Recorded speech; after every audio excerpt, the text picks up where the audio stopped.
오늘은 이 말씀을 가지고 이제 우리 사도행전 말씀을 오늘 세 번째 시간인데요. 오늘 말씀의 제목은 한 마음으로 기도에 힘쓰는 교회. 우리 말씀 한번 따라해 볼까요? 시작. 한 마음으로 기도에 힘쓰는 교회. 다시 한번. 한 마음으로 기도에 힘쓰는 교회. 우리 영어로도 해볼까요? A church united in fervent prayer. 예. 한 마음으로 기도에 힘쓰는 교회입니다. 우리 이번 2월 한 달 동안 사도행전 1장을 보고 있습니다. 오늘 세 번째 시간인데요. 우리 사도행전 1장 이번 2월 한 달 동안의 사도행전 1장 말씀의 시리즈 제목이 뭐라고요? 약속과 기도의 공동체. 예. 약속과 뭐예요? 기도의 공동체. 왜 그러냐면 예수님이 승천하시면서 아버지께서 약속하신 성령 그것을 기다리라. 성령의 세례를 기다리라. 그래서 약속이잖아요. 그런데 오늘 우리가 읽었던 말씀 보니까 뭐예요? 마음을 같이하여 오로지 기도에 힘쓰니라 했던 말씀이 또 있죠. 그래서 오늘 우리가 이제 이 세 번째 시간으로는 한 마음으로 기도에 힘쓰는 교회입니다. 오늘 이 말씀은요, 세 절에 불과하지만 그 내용은 우리에게 너무 중요한, 짧지만 강력한, 여러분 보면 그 작지만 그 강력한 뭐 이런 거 있잖아요. Little Giant 이런 거 있잖아요. 그런 아주 짧지만 우리에게 임팩트 있는 그런 본문입니다. 그래서 잘 오늘 말씀을 듣기를 소망합니다. 어떤 영국의 부흥사 목사님이 이런 말씀을 했습니다. 이 세상 사람은 세 가지로 분류된다고 말할 수 있다. 첫째는 두려워하는 사람이다. 둘째는 아무 생각 없이 살기 때문에 두려움도 모르는 사람이다. 셋째는 성경을 아는 사람이다. 이런 말씀을 했습니다. 저는 이 목사님의 말씀을 들으면서 제가 다시 이렇게 말씀을 드리고 싶습니다. 우리 교회 그리스도인들은 세 가지로 분류할 수 있다. 첫째, 기도를 모르는 사람이다. 둘째, 기도해야 하는 것을 알지만 기도하지 못하는 사람이다. 셋째, 기도를 하는 사람이다. 오늘은 기도에 관한 말씀입니다. 그러나 이 말씀이 그저 초대교회 어떻게 열심히 기도했는지를 알려드리는 것으로 그치지 않기를 바라는 바입니다. 이 말씀을 통해서 초대교회가 열심히 기도한 것을 알게 되고 그저 듣는 것이 무슨 의미가 있겠습니까? 그냥 사도행전 초대교회 정말 기도 열심히 했구나. So what? 그게 무슨 나와 관계가 있습니까? 그 말씀이 그 기록을 읽으면서 야 대단해. 그것을 놀라면서 우리가 감동받고 정말 대단한 초대교회야. 이렇게 그치는 것이 무슨 의미가 있겠습니까? 기도하지 않으면 우리의 머리만 커질 뿐입니다. 아무쪼록 오늘 말씀을 통해서 이 기도에 관한 말씀이 나를 향한 주님의 강력한 권면으로 받으시는 그런 은혜가 있기를 소망합니다. 예. 오늘 말씀을 보면요. 오늘 본문의 배경을 보면 이 12절 한번 다시 한번 보세요. 12절 보면 뭐라고 말씀이 나옵니까? 제자들이 감람원이라 하는 산으로부터 예루살렘에 돌아오니 그렇게 나오죠. 감람원이라 하는 산으로부터 예루살렘에 돌아오니 그런데 이 산은 예루살렘에 가까워 안식일에 가기 알맞은 길이라. 이 말씀이 뭘까요? 예루살렘 성전에서 동쪽으로 이렇게 바라보면 감람산이라고 하는 올리브 마운틴, 감람나무 여러분 아시잖아요. 올리브 마운틴이 있어요. 그 감람산인데 그렇게 높은 산이 아니고 약간 좀 언덕같이 조금 그런 정도의 산이에요. 그러니까 예수님은 그 감람산이라고 하는 곳에서 승천을 하셨어요. 그리고 그곳에서 이제 예수님의 승천을 바라보고 그리고 이제 다시 서쪽을 향해서 성전으로 가고 있는 겁니다. 그런데 여기에 뭐라고 그러냐면 이곳은 예루살렘에서 가까워서 안식일에 가기 알맞은 길이에요. 이 말씀이 뭐냐면 유대인들은 수많은 그 장로의 유전이라고 하는 그런 그 모세율법을 613개 조항으로 잘게 잘랐어요. 그래서 안식일은 뭘 해도 되고 안식일은 뭘 하면 안 되는지에 대한 조항이 많습니다. 그런데 안식일 조항 중에 몇 미터 이상을 가면 안 돼요. 그거는 뭐냐면 노동이 되는 거예요. 그러니까 그 이상 가면 노동이고 그 안까지만 가면 노동이 아니기 때문에 안식일에 가도 돼요. 그게 어느 정도의 길이냐면 한 1km 정도 돼요. 어떤 분은 900m 정도로 얘기하는 분도 있고 그런데 약 한 1km 정도 그렇게 생각하시면 됩니다. 그러니까 감람산으로부터 그 정도가 1km예요. 우리 한번 그 다음 지도를 볼까요? 전체 지도를 보시면 자 이게 이제 우리 전체 이스라엘 지도인데요. 저기 보시면 예루살렘이 있고 그 다음에 이제 하나 그 다음 거 보세요. 그 다음 지도를 보시면 거기 보면 베다니가 있고 감람산이 있고 예루살렘이 있죠. 그러니까 여기 감람산이라고 하는 곳과 예루살렘 성전 그 거리가 한 1km 정도 되는 거예요. 그러니까 요 한 1km 정도 되는 거리는 안식일에 왔다 갔다 해야 되잖아요. 예, 그 얼마나 참 이 율법이라는 게 우습습니까? 그 1km 이전에만 가면 이쪽 해. 근데 1km 넘어가면 율법을 범하는 거예요. 이렇게 되는 그런 거였어요. 그러니까 어쨌든 안식일에 가도 되는 거리가 여기였기 때문에 그들은 아주 자주 안식일에도 심지어 안식일에도 감람산을 갔다 올 수 있는 그랬던 것 같아요. 자 그러면 우리 한번 그 다음 그림을 보시면 이렇게 나오는데요. 저쪽이 이제 동쪽입니다. 저쪽이 동쪽이고 거기가 감람산이에요. 그리고 이쪽에 이제 보시면 성전이 있죠. 예. 그리고 이제 이 성전, 이 템플 마운트라고 그러는데 그 템플 위에 이제 예루살렘 성이 있는 거예요. 그리고 예루살렘 성 위에 저쪽으로 보면 동쪽으로 더 가면 거기가 이제 그 헤롯이 지은 성전인 거죠. 자 그런데 여기 잘 안 보이시겠지만 한 요쯤 오면 다락방이라고 제가 써놨는데 잘 안 보이시죠? 네. 어쨌든 그 정도의 다락방이 있었을 거다라고 추측을 합니다. 자, 그런데 그 다음 그림을 보시면 다락방이 어떤 거냐면 영어로 말하면 어퍼룸이죠. 그러니까 위층 방이에요. 근데 우리가 이제 우리 한국 분들의 개념으로는 다락방 그러면은 영어로 말하면 attic. 그러니까 이렇게 조그만 그런 뭐랄게 어떤 짐 같은 거 이렇게 넣어놓는 그런 거로 생각하지만 이 성경에서 다락방은 우리 한국 분들이 갖고 있는 attic의 그 개념이 아니에요. 한 2층 정도의 넓은 방인 거예요. 그런데 주로 이제 그 다락방은 어퍼룸이기 때문에 그 2층에 있는 그 방에 사람들이 그래도 꽤 모일 수 있는 방이고 보통 그 당시에 이제 학자들의 얘기는 여자들이 주로 많이 그 다락방에서 모여서 이제 뭐 수다도 떨고 또 가정 일도 하고 하는 그런 일로 용도가 주로 쓰였을 거다. 그래서 오늘 본문에 보시면 오늘 3절 보세요. 14절 보세요. 14절 보시면 거기 이렇게 나오죠. 여자들과 그렇게 나오죠. 그 다락방에 들어갔더니 여자들과 예수의 어머니 마리아와 이렇게 나오잖아요. 그러니까 거기에 이미 이렇게 여자들이 있던 곳인 거라고 생각합니다. 자, 그런데 13절을 보시면 뭐라고 나오냐면 들어가 그들이 유하는 다락방. 그러니까 이 제자들은 이미 그 다락방에서 뭐 하고 있었어요? 스테이하고 있었습니다. 얼마큼 스테이하고 있었는지 모르지만 아마도 제자들이 예수님과 다닐 때 예루살렘에 오면 예수님을 따라다니면서 재정적으로 후원했던 그런 여인들이 많이 있었어요. 그러니까 자기의 방을 이렇게 공개한 거죠. 오픈한 거예요. 오픈하우스처럼. 자, 우리 대표적으로 사도행전에 자기의 집을 다 오픈해서 교회로 만든 그런 여성 성도가 있었는데 누구죠? 루디아.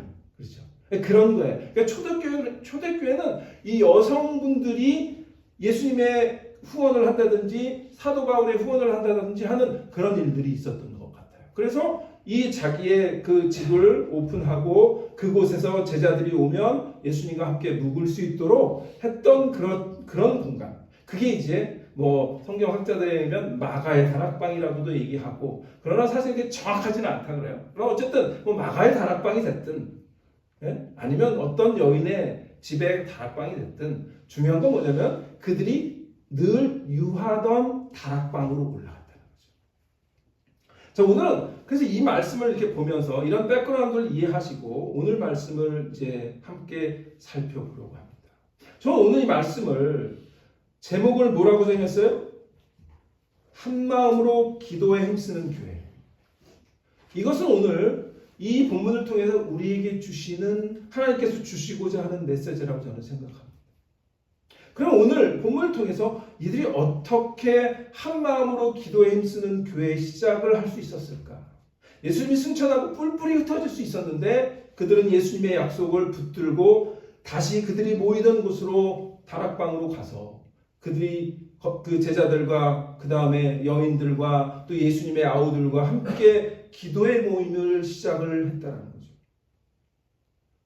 몇 명이 있었는지 우리가 알 수 없지만 그 다음 15절로 넘어가 보면 120명까지 늘어나요. 그렇죠?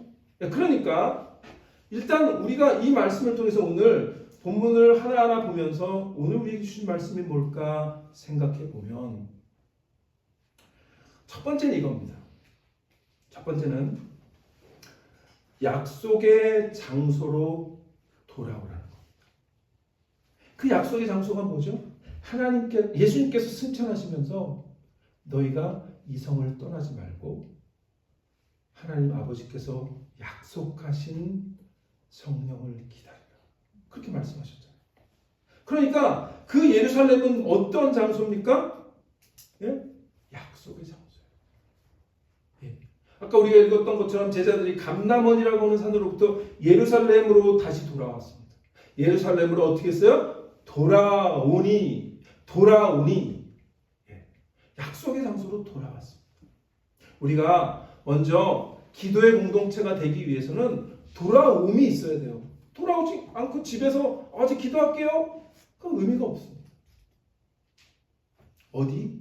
약속의 그 장소. 오늘 우리에게는 어떤 곳일까요? 오늘 우리에게 하나님께서 은혜를 부어주시겠다고 약속한 우리 이 공간입니다. 이 디사이플 교회라고 하는 공간입니다. 이 공간으로 여러분 제자들이 뿔뿔이 흩어지지 않고 주님의 약속을 붙들고 그 약속의 다락방으로 돌아왔던 것처럼 오늘 우리 디사이플 교회는 이곳이 그 약속의 장소고 약속의 다락방인 줄 믿으시기를 바랍니다. 그래서 그 다락방으로 다시 돌아오는 그런 마음들이 여러분들에게 있기를 소원합니다. 아멘. 네. 여러분 여행을 다니신다면 여행을 며칠 다니고 뭐 훌륭한 뭐 장소를 가고 그다음에 막 유명한 곳에 여러분들 가면 얼마나 좋습니까? 그죠? 한 며칠 여행하다 보면 너무나 뭐 그 생전 처음 본 것들 막 보면서 익사이팅하지 않습니까? 그런데 한 열흘 정도 만약에 여행을 했다고 치면 여러분 어떤 생각이 이제 들기 시작하죠? 아, 집이 그리워. 그런 생각 안 드세요? 네. 다 집이 그리워요. 마찬가지입니다. 우리가 아무리 다른 곳에 가서 좋은 구경을 하고 좋은 어떤 만남을 갖고 좋은 음식을 먹더라도 결국은 집밥이 그린 것처럼 하나님께서 우리에게 약속하신 은혜의 장소, 약속의 장소는 바로 이곳인 것을 분명히 기억하시기를 바랍니다. 아멘. 하나님 그래서 하나님께서 우리에게 은혜 주시겠다고 저는 오늘 올해 2025년 보라 내가 새 일을 행하리라 하신 그 약속의 말씀을 저는 붙들고 있습니다. 저만 붙들지 않기를 바랍니다. 여러분들 모두가 함께 이 말씀을 붙들었다면 이 우리 디사이플 교회가 그 약속을 하나님께서 이루실 장소인 것을 분명히 기억하셔서 약속의 장소로 다시 돌아와서 주님을 하나님 다시 한번 사모하며 나아가는 그런 우리 여러분 되시기를 축원합니다. 아멘. 예.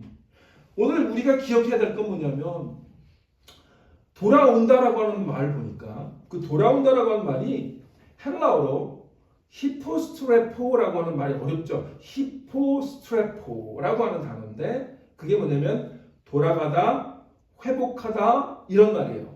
그러니까 만약에 우리가 이 돌아간다라고 하는 말은 상징적으로 이런 거죠. 내가 혹시라도 믿음에서 조금 벗어나 있거나 믿음의 생활에서 조금 게을러 있거나 말씀의 생활에서 조금 멀어져 있거나 기도의 삶에서 너무 멀어져 있다면 다시 약속의 장소로 돌아간다는 말은 그 기도의 생활, 말씀의 생활, 은혜의 생활 그것으로 돌아오고 회복한다는 의미입니다. 저는 우리 모든 여러분들이 그 회복의 은혜를 경험하는 올 한 해가 되시기를 축원합니다. 아멘. 그래서 예수께서 뭐라고 약속하셔요? 우리 누가복음 지난번에 한번 읽었지만 다시 한번 보겠습니다. 누가복음 24장 49절에 보면 이렇게 예수님이 약속하셨잖아요. 볼지어다 내가 내 아버지께서 약속하신 것을 너희에게 보내리니 너희는 위로부터 능력을 입혀질 때까지 이 성에 머물라 하시니라. 예. 만약에 제자들이 예수님이 승천하셨는데 그냥 아니 예수님 우리가 의지할 분이 없네 그리고 뿔뿔이 흩어졌다면 이러한 초대교회의 능력과 성령의 능력과 오순절의 능력과 그리고 이 교회의 2000년 동안의 역사는 없었을 겁니다. 자, 그런데 제자들이 한 번은 그런 적이 있어요. 예수님이 승천할 때 말고 예수님이 부활하셔서 제자들에게 너희는 내가 갈릴리로 돌아갈 테니까 갈릴리로 돌아오라 그렇게 말씀하셨는데 갈릴리로 가서 베드로가 뭐라고 얘기하죠? 나는 물고기 잡으러 가노라. 기억하세요? 그런데 오늘 반응은 전혀 다르죠. 오늘 반응은 승천하시면서 그 약속하신 것을 기다리라 그렇게 이성에 머물라 했더니 그들은 뿔뿔이 흩어지지 않고 다시 예루살렘 자기들이 예수님과 함께 사역할 때에 머물렀던 그 다락방을 기억하고 그 다락방으로 돌아갔다는 거죠. 주님께서 약속하신 그 약속을 붙든 겁니다. 하나님은 우리가 하나님께 돌아오기를 원하세요. 그래서 이사야서 말씀 보면 하나님이 이렇게 이사야를 통해서 이스라엘 백성에게 이렇게 말하죠. 이스라엘 백성도 참 끊임없이 하나님께 돌아가지 않았어요. 근데 하나님은 이렇게 얘기하죠. 야곱아 이스라엘아 이 일을 기억하라. 너는 내 종이니라. 내가 너를 지었으니 너는 내 종이니라. 이스라엘아 너는 나에게 잊혀지지 아니하라. 내가 내 허물을 빽빽한 구름같이 내 죄를 안개같이 없이 하였으니 너는 내게로 돌아오라. 내가 너를 구속하였음이니라. 아멘. 예, 하나님은 계속해서 이스라엘 백성이 돌아오기를 원하셨던 것, 그게 구약의 어떻게 보면 반 이상입니다. 예언서 기록은 다 하나님이 그 말씀하고 있는 거예요. 나에게로 돌아오라. 나에게로 돌아오라. 내가 너를 구속하였음이니라. 우리가 구원의 은혜를 받고도 예수님의 하나님의 자녀가 되고도 구속함의 은혜를 받고도 하나님을 멀리한다는 것은 이것은 어떻게 보면 배은 망덕이죠. 하나님께서 왜 이스라엘 백성을 그렇게 마음 아프게 이스라엘 백성들 볼 때마다 마음이 아팠을까요? 은혜를 주시고 구원해 주시고 하나님께서 구속하셨는데도 계속해서 이스라엘 백성들은 우상을 바라보고 하나님도 섬겼다가 우상도 섬겼다가 하는 그런 어떻게 보면 영적인 간음을 하는 그 모습들을 볼 때 하나님은 마음이 아픈 거예요. 우리가 하나님의 은혜를 받은 하나님의 자녀라면 하나님께 돌아오는 약속의 장소로 다시 돌아와서 우리의 믿음이 회복되는 그러한 은혜를 사모하는 여러분 되시기를 축원합니다. 여러분 구약에서 가장 그 구구절절한 정말 마음에 하나님의 그 정말 뜨거운 마음이 묻어나는 성경이 있다면 호세아서죠. 그 호세아서에 이렇게 얘기하잖아요. 호세아서 6장 1절에 오라 우리가 여호와께로 돌아가자.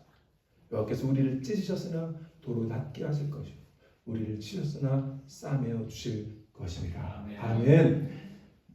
하나님은 가끔 우리에게 믿음 생활에서 멀어지면 징계를 하시죠. 근데 여러분 그게 우리를 멸망시키려는 것이 아니죠. 징계는 뭐죠? 하나님의 은혜의 또 다른 표현입니다. 혹시 우리의 삶 가운데 어려움이 있다면 혹시 우리는 이렇게 돌아봐야 돼요. 물론 그게 100%다 맞지는 않을 수 있어요. 그러나 우리의 삶 가운데 고난과 어려움이 있다면 혹시 내 믿음이 벗어나 있지 않은가? 내가 하나님으로부터 멀어져 있지 않은가? 그것을 돌아봐야 한다는 것입니다. 그래서 하나님께서 그거는 징계인 거예요. 그거는 너무나 사랑의 징계입니다. 사랑의 매입니다.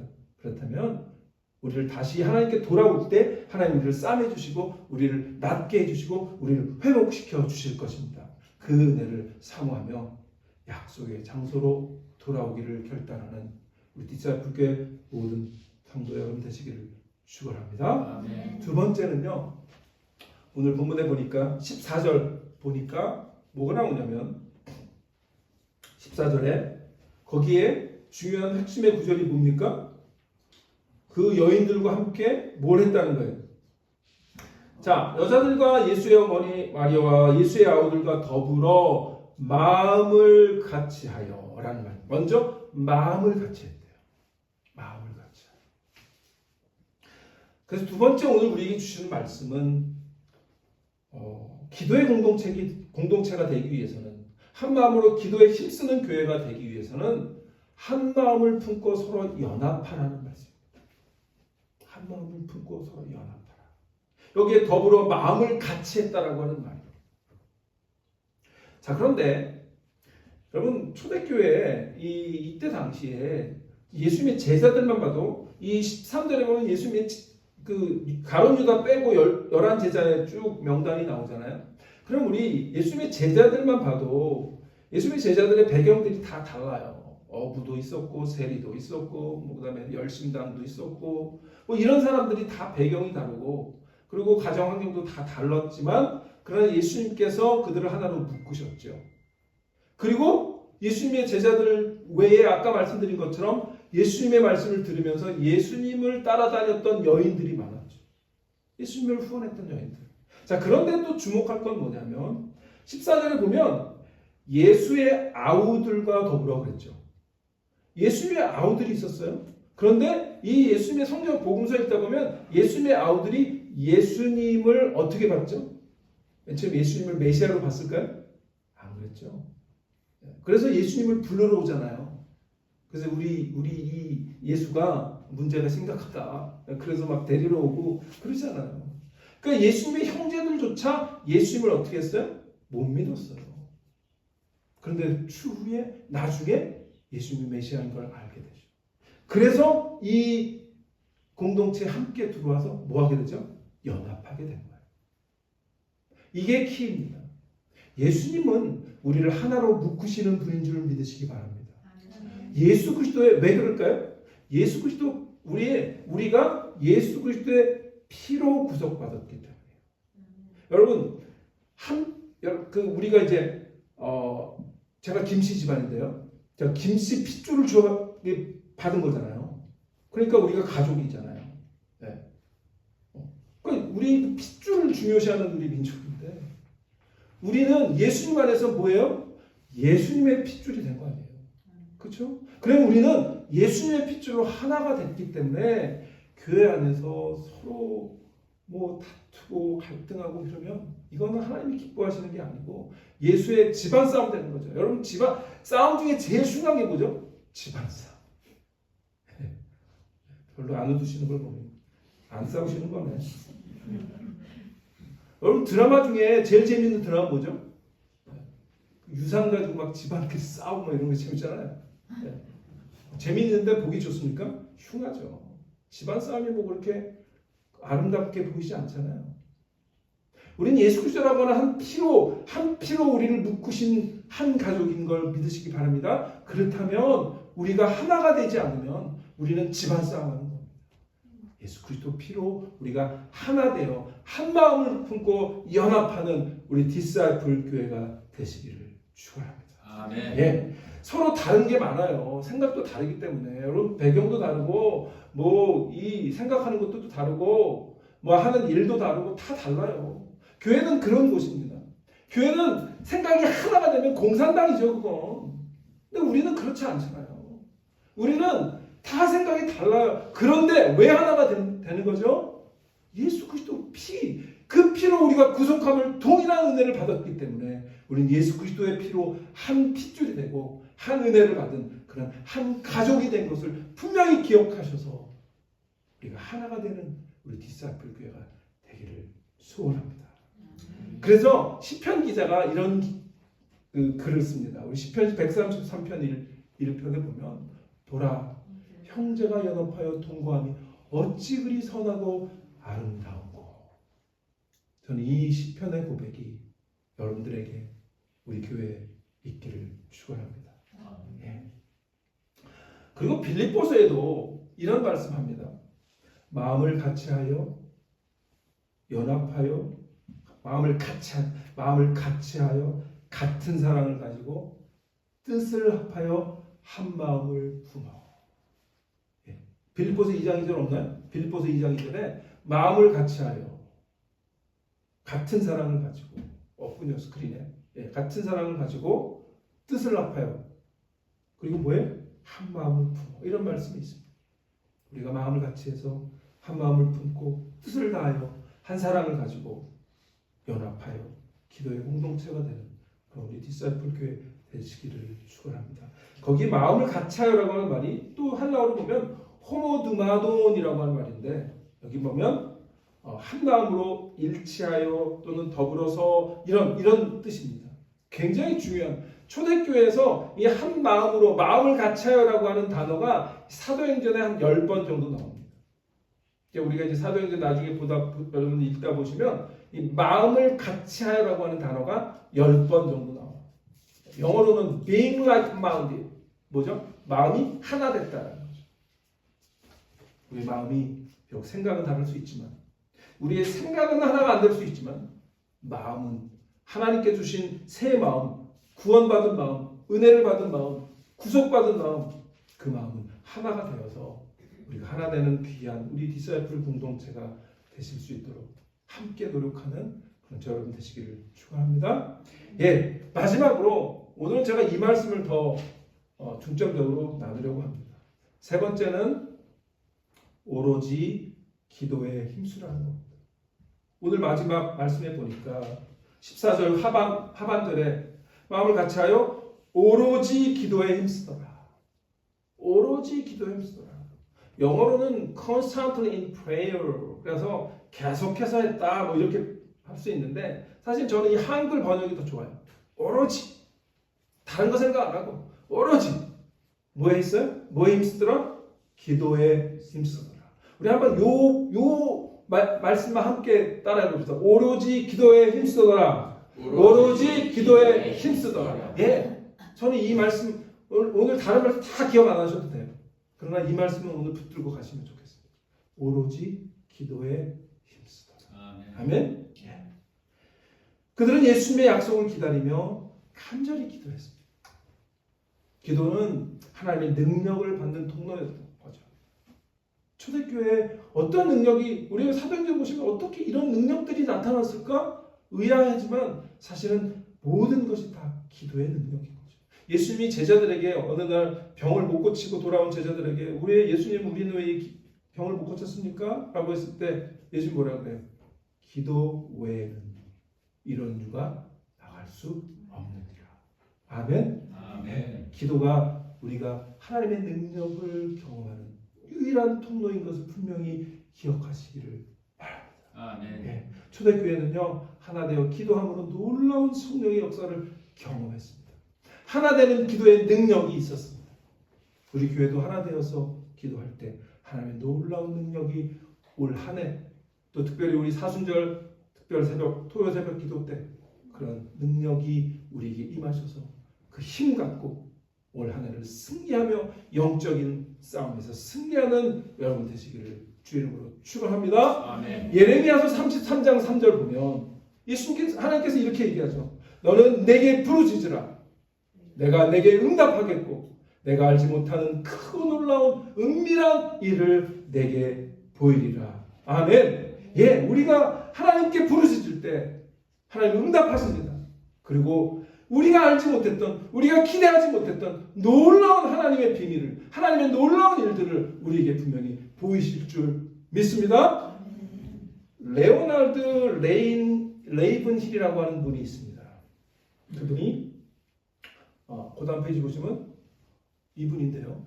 제가 참 좋아하는 목사님이에요. 영국 분인데요. 레오나르드 레이븐힐이라고 하는 이 목사님이 영국의 부흥사인데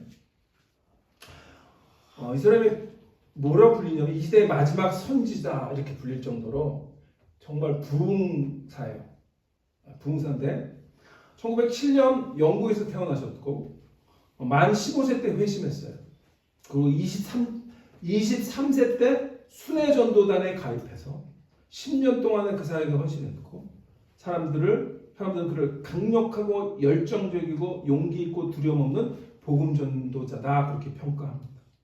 그리고 영적 폭발력 있는 복음 전도자로서 열정적으로 사역하고 나중에는 미국에도 오셔서 엄청난 풍요를 인도했던 그러한 목사님이에요. 제가 아까 서두에 어떤 영국의 부흥사 목사님이 바로 이분입니다. 그런데 이분이 굉장히 유명한 책을 하나 썼어요. 그게 뭐냐면 왜 부흥이 지체되는가? 영어로 말하면 Why Revival Tarries? 왜 부흥이 지체되는가라는 책을 썼는데 목사님이 한 5가지 이유를 설명해요. 부흥이 지체되는 이유를 첫 번째는 부흥을 가로막는 상업주의 때문이다. 두 번째는 값싼 복음과 게으른 사역자들 때문이다.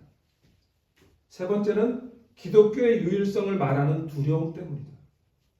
네 번째는 기도하지 않기 때문이다. 다섯 번째는 설교자들이 하나님의 영광을 도둑질하기 때문이다. 저는 이 5가지 중에 주로 목사들에게 해당되는 게 많아요. 근데 목사를 포함해서 여러분까지도 포함되는 것이 뭐가 있죠? 네? 기도하지 않기 때문에.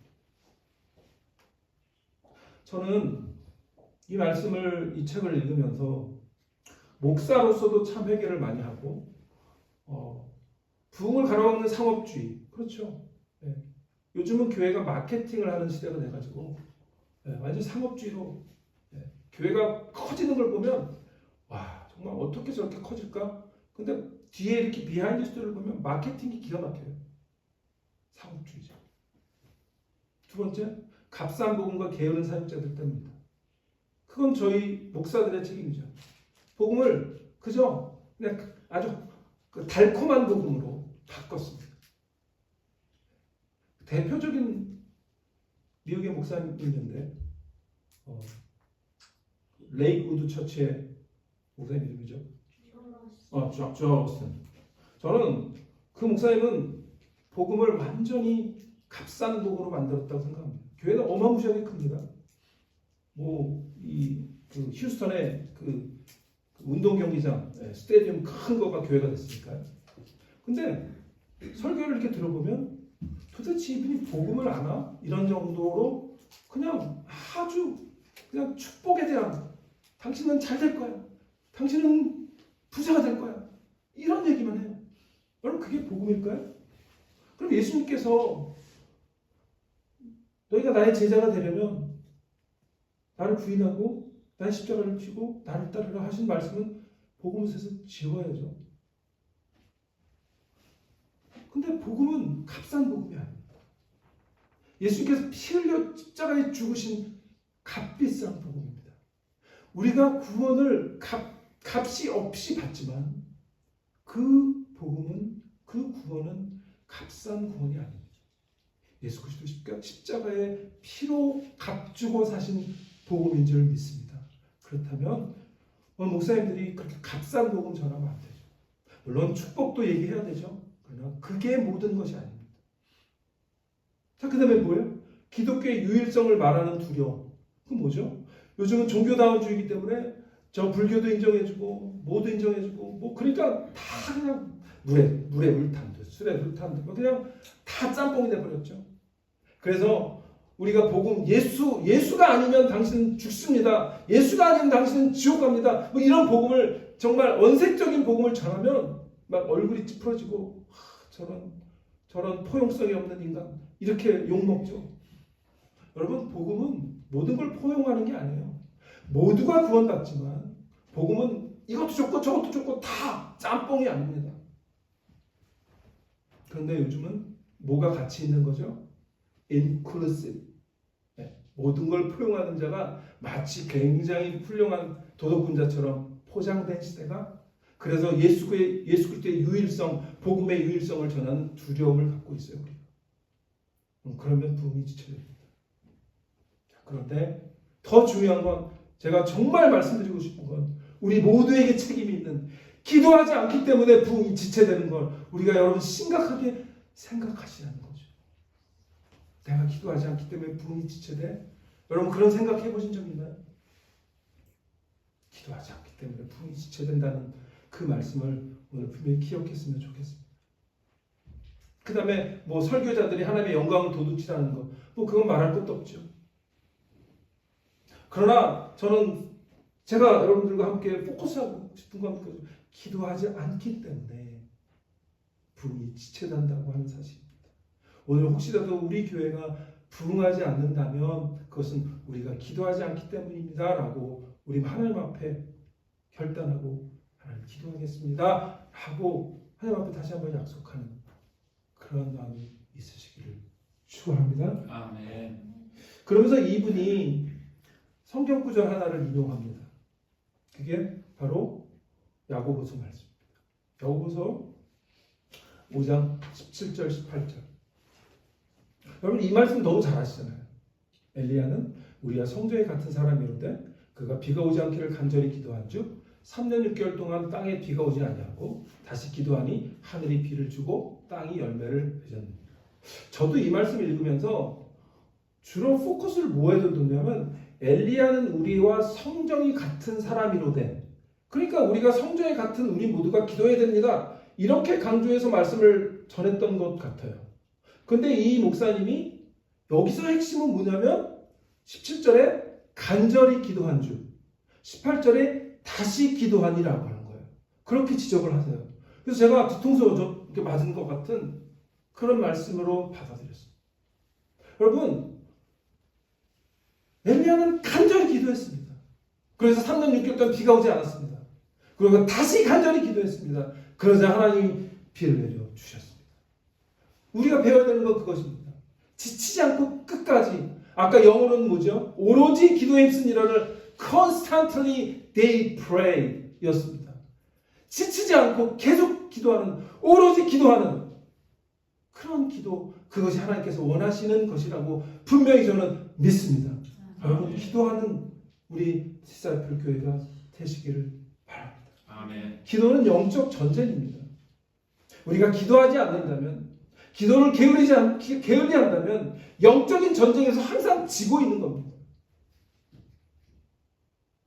오늘 한 마음이 되어서 기도하는, 기도에 힘쓰는 그런 교회가 되기를 소망하는 하나님의 마음이 여러분 모두에게 전달되어서 다시 한번 하나님께 기도하겠다라고 하는 그런 결단을 하는 그런 여러분 되시기를 축원합니다.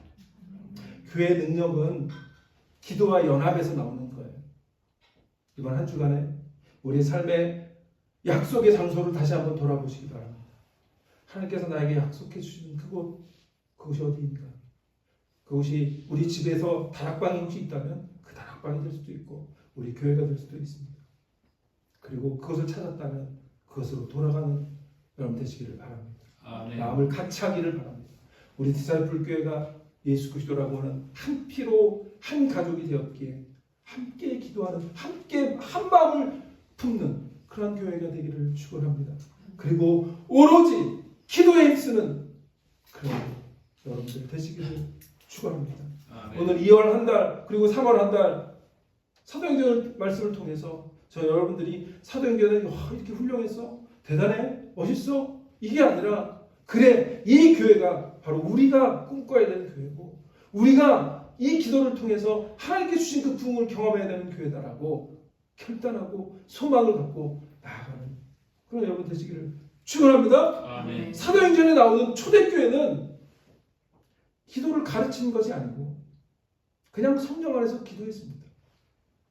초대교회는 신앙의 어떤 조항들을 만들어서 교인들의 그것을 지킬 것을 강요하지 않았고, 왜냐하면 그들은 이미 그것을 믿음으로 그렇게 살았기 때문입니다. 초대교회는 말씀과 기도를 강조하는 설교를 한 것이 아니라, 저처럼 말씀과 기도를 해야 됩니다 강조한 그런 설교를 한 것이 아니라 그냥 그 말씀과 기도를 삶으로 살아내는 공동체였습니다. 우리 디사이플 교회가 그런 교회가 되기를 소원합니다. 아멘. 그렇게 말씀을 살아내고 한 마음으로 모이면 기도하고 말씀과 기도의 공동체가 되기를 축원합니다. 아멘. 그래서 올 한 해 2025년이 우리의 말씀과 기도로 인해 부흥이 지체되지 않고 우리 한 사람 한 사람의 심령의 부흥이 시작되고 가정의 부흥이 시작되고 교회의 부흥이 시작되는 원년이 되는 그런 해가 되시기를 주의 이름으로 축원합니다. 아멘. 기도하겠습니다. 하나님